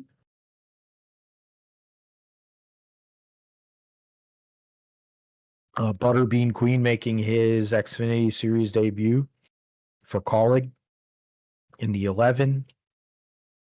Smithley in the 14, but that's a full-time right anyway. Corey Day in the 17 for Hendrick. Eric Almirola in the 19.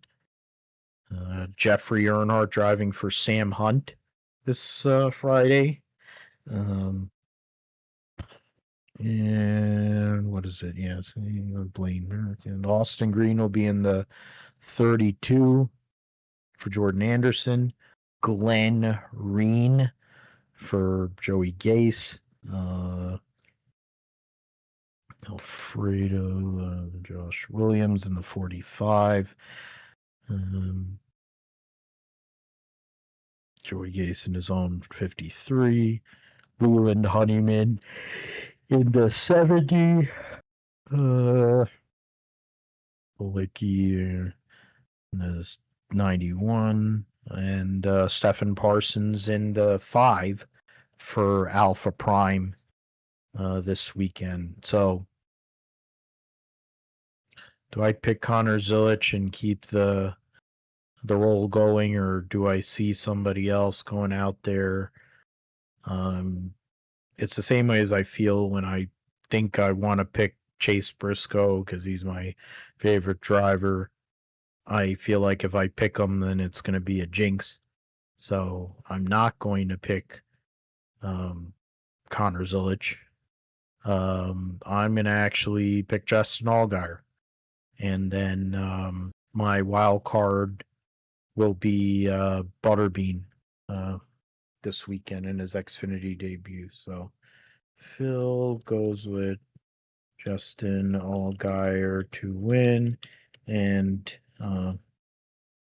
Brendan Butterbean Queen wild card.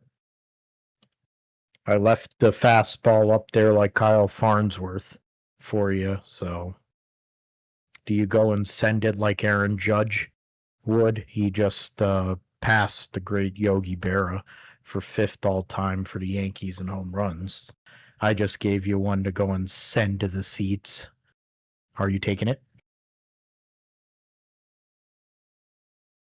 Yeah, absolutely. Got to hit that one out of the park right there and go with Connor Zilisch to get his 10th win on the year. Man, 10 wins, double digits for number 88. And by the way, Dale Jr. ran this race the last 2 years at Bristol in the 88 car. And I mean, yeah, different team sort of and all, but I mean, he ran really good for, only showing up once or twice a year in the Xfinity and running Bristol. So, yeah, I think he can. If Dale Jr. can get top 5 lead laps there and top 10, yeah, he can absolutely win this race here on Friday night. So yeah, I'll go with Connor Z as my pick to win there, and then wild card. Since you picked the easy, that was the home run wild card pick there, I think, in Butterbean. Yeah, you know what? I'll go another week and I'll go with William Sawalich again. He's been really good so far. So yeah, we'll go with last couple of races. Yeah, so we'll go with him.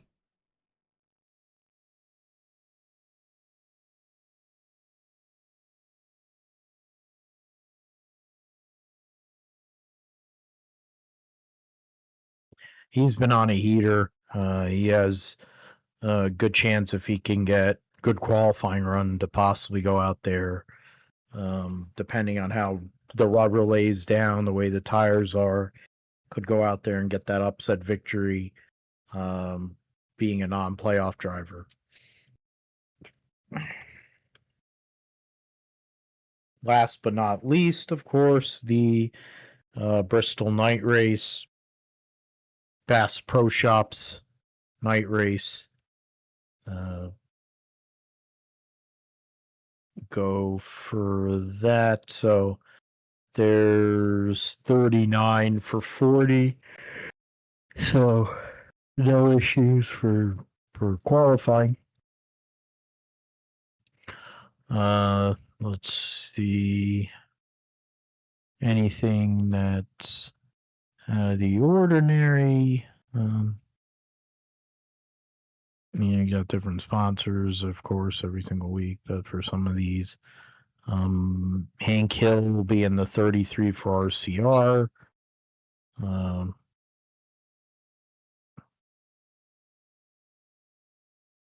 Chad Fincham driving for Carl Long, Garage 66. Corey Heim in a third 2311 car. Booty Barker back on the box there. Those are the 3 cars that wouldn't be there usually, along with the other open 6 additional open cars that are the 2311 and Front Row Motorsports teams. So, Josh, it's over to you. Toyotas have won the first 2 races of this round. Do they continue the trend here, or does a Ford or a Chevy go out there and get a win leading into round 2? I mean, it's easy to go with Toyota here with the speed that they've shown, but last time we were at Bristol, this guy went and spanked the field, and everything, and they are bringing a new right side tire and all that, so it could be interesting there. But I will pick Kyle Larson to win on Saturday night, Bristol night race, and kind of get his season. I mean, he's running slightly better than what he did in the summer, but if he won, it'd probably get him back into high gear, I guess, to what he's used to, I guess. But I'll go with him, and then wild card this weekend. I'll go with John Hunter Nemechek. Yeah, he's been really good. So I will pick a Toyota, just not to win.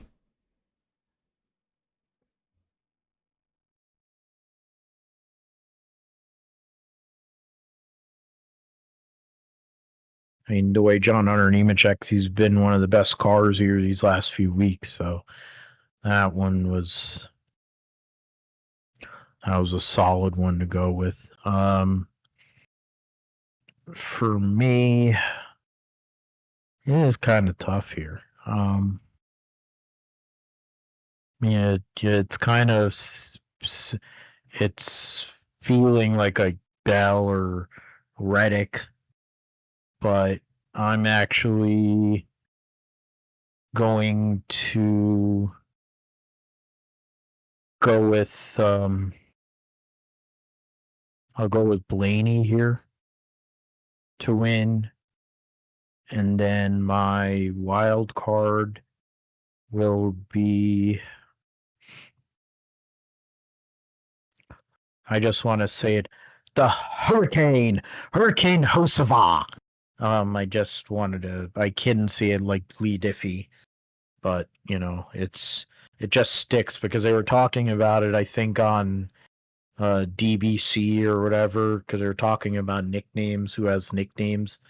And the fact is, like, I just remember when they came back at Iowa or wherever the hell they came back for the first race, they had of their broadcast deal, and then he goes and says Hurricane Hosava, and that just, it seems like a kind of track for him anyways.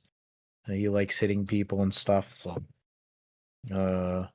YRB to win, and Hurricane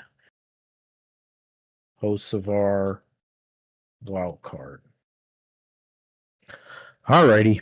So Josh, it's your time to let us know what's going on or how your exploits were in the iRacing 6 Hours at Indy and everything else that's going on in the world of iRacing gaming in your sim segment. Yeah, for me, so did the iRacing 6 Hours of Indianapolis on Saturday with the LMP2 class on Sim Party Racing. It's teamed up with one of the guys over there, and we had good pace. We started third. We had a really good setup that we were able. Well, my teammate was able to kind of come up with, and I ran with it, and had decent pace there, and he was really good. Obviously, a lot more experience than me running LMP2s, but we were probably trending to be in the lead. I mean, we were running. Had a really bad start. Just first lap getting taken out there, so or getting involved in some stuff and falling back into the pack, but we made our way back up to third, and I think we're in second and had an opportunity to get to the lead, I think, because the guys that were leading ended up falling back and getting into an incident there and lost laps. But then when it was my turn to drive, just had connection issues for some reason. As soon as I pulled off the pit lane, like, just kept blinking in and out, in and out, in and out, and then we spawned back and then got clobbered by somebody from behind, and then got spun out into the wall. So I had to take 6 minutes of required and 3 minutes of optional repairs. So we just waited for about 10 minutes or so to do that. So it was unfortunate there because we had a really good run and probably had an opportunity to go and win the race there, but given what had happened to other people, but things happen on iRacing with connection and stuff, and just wasn't our opportunity, I guess, in the way I guess the network was working and everything. I'm not sure who if it was a thing on my end or just somebody else's end on iRacing's end, but it's disappointing there, kind of. But we were still able to recover for a sixth place in class finish.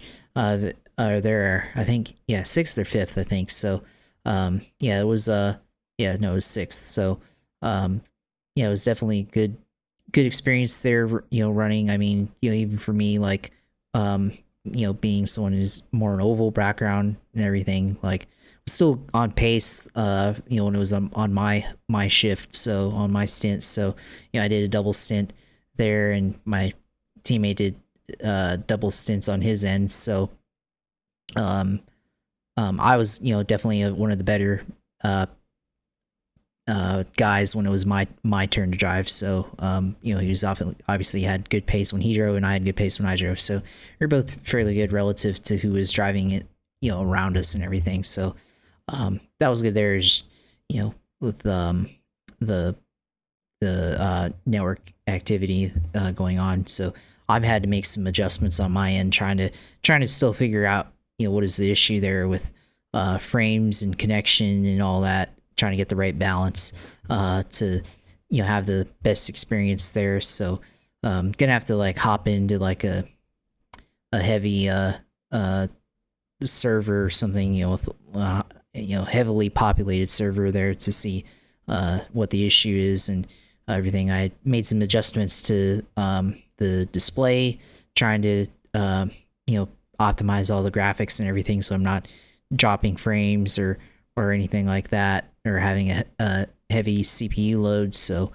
still trying to work that out there and everything. And I think my network connection is good. I mean, I've always had good internet, but I don't know, there it was just, I think it was a combination of having a heavy load and causing the network to drop frames and stuff, and drop connection there. So I'm gonna have to go back and look at it. I mean, I'm not the only one. Someone else in our team, or not team, but someone else within the Sim Party racing organization or community was also having issues with their connection.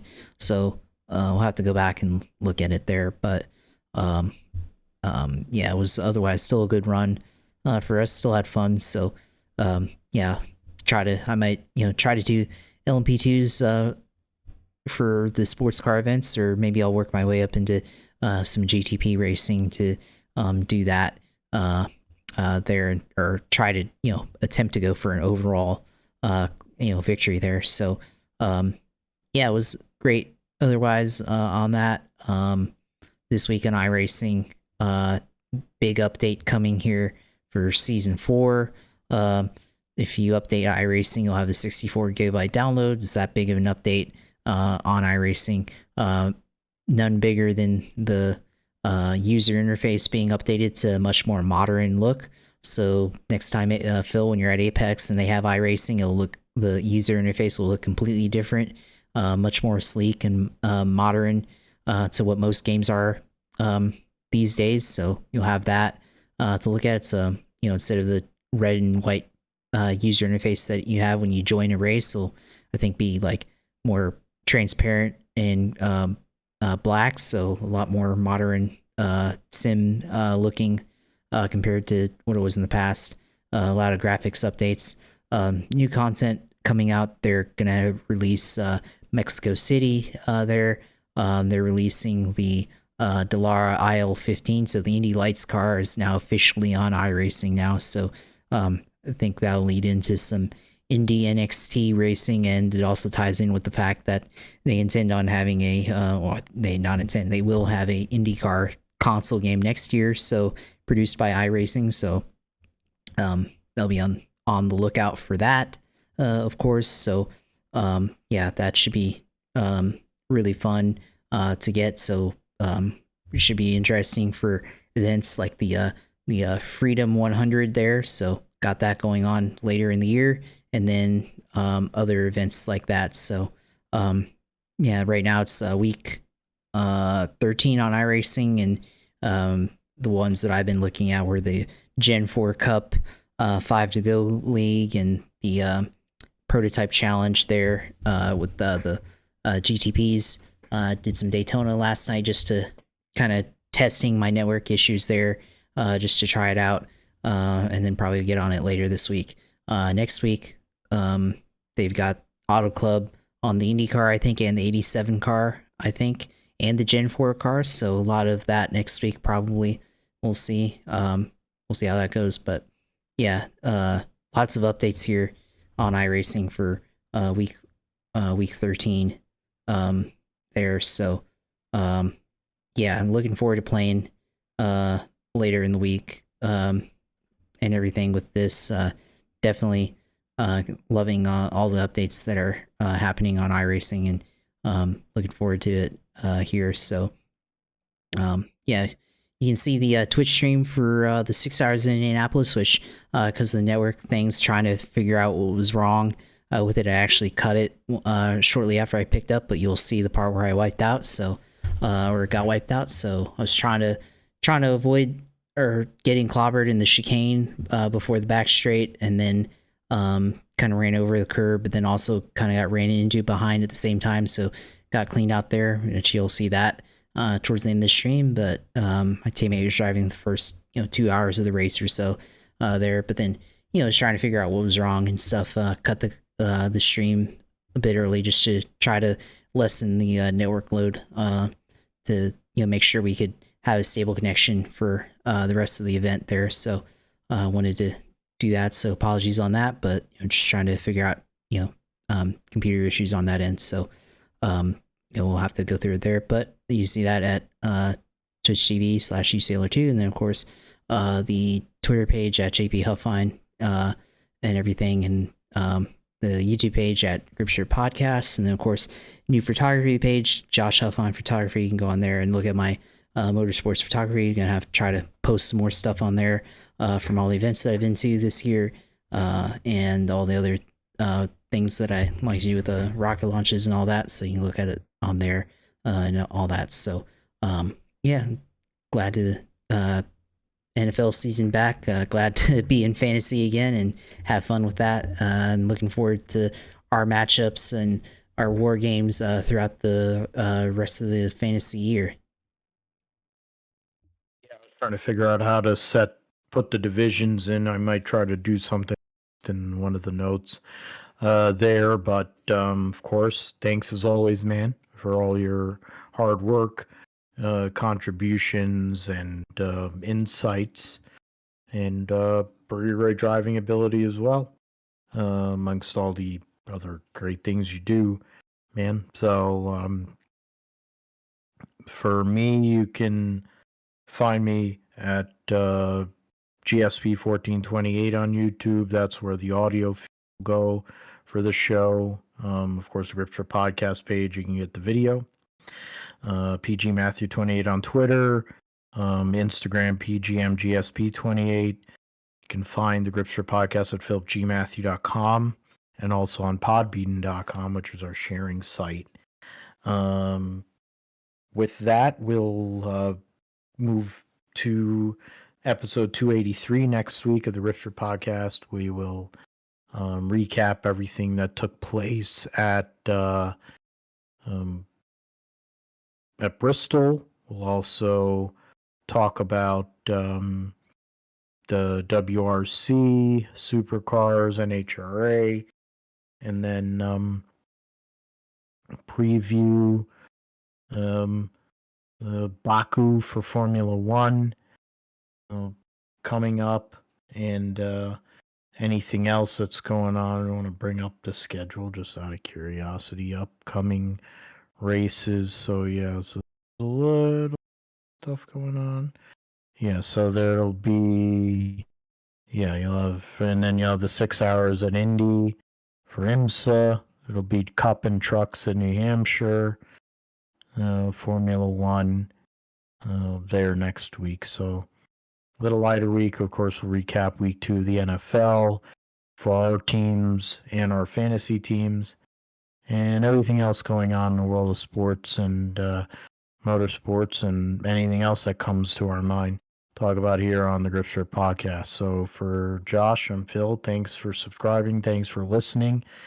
And we'll see you next time.